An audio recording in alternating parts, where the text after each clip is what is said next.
Ladies and gentlemen, AI created content may be coming to an end with all of the safeguards that are being placed on these social media platforms. We are witnessing one of the greatest protection measures ever placed on the internet with what's happening with AI, and I'm going to break it all down in this video. Let's go. There's this group, the Coalition for Content Provenance and Authenticity.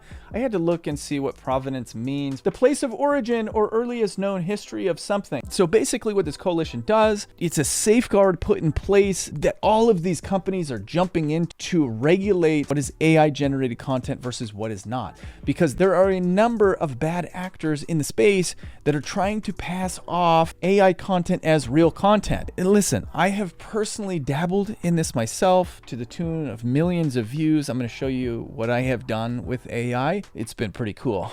But at the same time, I understand the need for making sure that there is truth in content. Now, who is the arbiter of truth? That is TBD, because I'm not necessarily interested in having some AI that has been programmed to swing to the left be my arbiter of truth. I told a story a couple months ago, threw Meta glasses on, and I started asking the Meta AI some questions that were kind of a little bit more politically motivated. The AI was very respectful at the beginning, and then the more I pushed, the more disrespectful they got, and it started interrupting me. That's what AI that's programmed to lean down political spectrums does to you. It gaslights you, it manipulates you, and then tries to make you feel bad for thinking something different than what it's programmed to tell you. So that's a digression, but at the same time, who is the arbiter of truth? Now, that's neither here nor there. We're going to end up figuring that out over the next couple years as AI just advances further and further. But let's get back to the topic at hand. So I found this article on SiliconANGLE about TikTok announcing its way to flag AI generated content. And I just want to read to you some of the things. The content made with TikTok's AI tools is already automatically flagged, and users on the platform are expected to add labels to the content if it's been artificially generated. The problem, says TT, is people skirt the rules by uploading AI generated content, AIGC, I have all these acronyms, from other platforms. The problem with so-called deepfake content is that it's getting better and often made with the intention to mislead. I can firsthand attest to this, my friends. If you go to Facebook and you just start scrolling through some of these like page feed, you will see AI generated articles, AI generated images. It is run amok. I even did a test a couple months ago to see who was paying attention. I wrote this nice little article, had AI generate this image, made it look real, and people actually thought it was real. It turns out that it's really easy to pull one over on people if you have a good enough story. And that's what these creators are banking on. They're banking on these small elements of authenticity that are interwoven into the AI generated content that make it seem real. And if we're not paying attention, you guys, this could rewrite history and we wouldn't even know it, because how much of our information and data is stored online right now? How easy would it be for a program to go in and just alter history? We don't read books anymore. I don't have an encyclopedia set. So here's what TikTok said it's going to do. The company said it will start using watermarks developed by the Coalition for Content Provenance and Authenticity, C2PA. That's cool. 2 C's. I get it. Coalition for Content, C2. Nice. This cross-industry group has been developing ways to make standards for digital provenance and is currently working with some of the biggest names in AI. Earlier this week, it was announced that OpenAI has signed up to the coalition, joining Google, Microsoft, and Meta platforms. So one of the things that concerns me a little bit about this is these are all very left-leaning organizations, left-leaning corporations, and they're not necessarily left-leaning in their core values. Their core values are very much, what's in it for me? How can I dominate the world? They're left-leaning in the way that they produce content and the way that they influence the world, which in my opinion is all for show. And it's just because lefties are a little bit easier to manipulate. So along with Microsoft joining the coalition, we also have seen that LinkedIn is starting to join the coalition as well. And as you can see right here, there's a watermark that shows up on this image. So here's the statement from LinkedIn. To keep LinkedIn safe, trusted, and professional, we're adopting new C2PA standards to help identify AI generated content.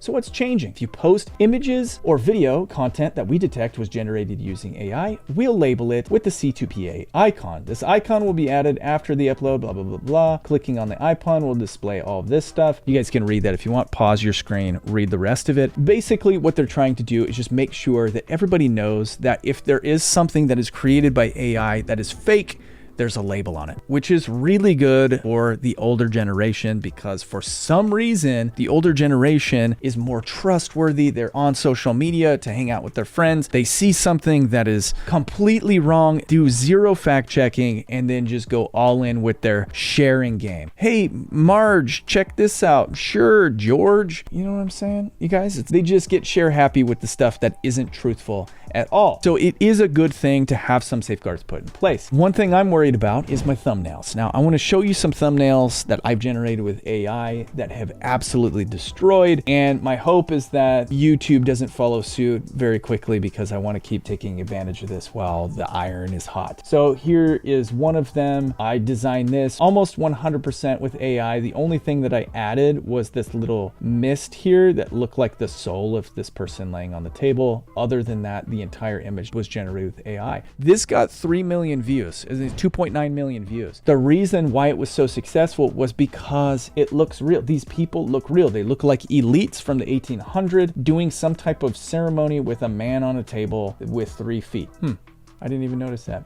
Very interesting. 2.9 million views. Okay, here's another one. This was AI generated. I generated it to look like an old illustration. And this one got 800,000 views. Very, very simple. Now, obviously, you guys, you know, the title has something to do with it as well. And I had a very good title. I'm not going to tell you what that is. But the point is this was extremely intriguing because it's fresh, it's new, and it skirts around all of the copyright issues that I have grabbing stuff off of Google. If I can just have Midjourney create me images that look this awesome, then I'm going all in because this is very cool. And then there's this one. This was another one, made it look real, even gave it a little bit of fuzziness to add to the authenticity. And this one has done 300,000 views. It's just supposed to look like an old artifact that was found. And wham bam, thank you AI, ma'am.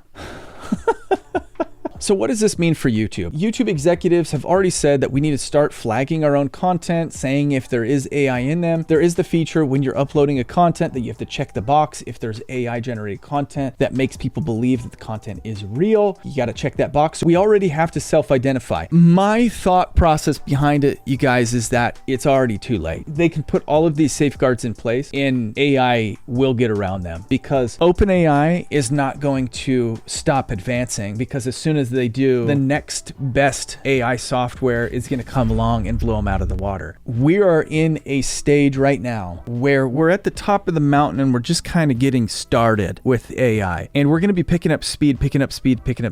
And as these language models and even quantum computing becomes more and more cutting edge, more and more advanced, we're in a whole lot of trouble. I mean, we can barely tell that some people haven't even uploaded their avatar and are creating AI content. It is that good. And it's been 1.5 years. Think about what it's going to look like in 5 years. We're at the point of no return. So it's really good that they're putting all these safeguards in place, but I honestly don't think it's going to matter. I think we're going to rely more and more on AI policing. It's going to ultimately run these social media platforms, police these social media platforms, and that's when things are going to get interesting. All right, you guys, if you're a business owner, check out the goodies down in the description below. If you want to learn how to grow YouTube, we'd love to chat with you. And then also check out this video right here on why you should be posting all your videos on Twitter.